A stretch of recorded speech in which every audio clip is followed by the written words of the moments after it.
The boy gave the can just one kick and it disappeared somewhere into the sky. The next day, the coach saw the same can stuck in a wall with the same piece of paper inside that he himself had put in the can. He was amazed to see that the entire wall was now covered in cracks. As soon as the coach pulled out the can, the entire wall collapsed and crumbled. At that moment, he saw the same boy standing in front surrounded by the troublemaking boys. The coach quietly watched all of this.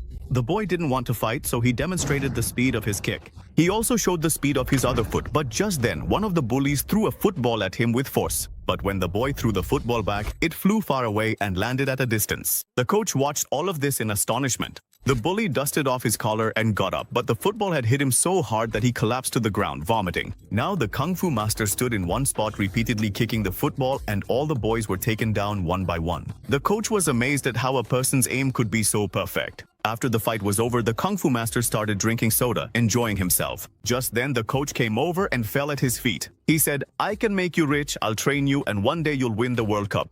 The Kung Fu master immediately said, "Teach me football right now." The coach said, "Be at the ground tomorrow morning with your new shoes."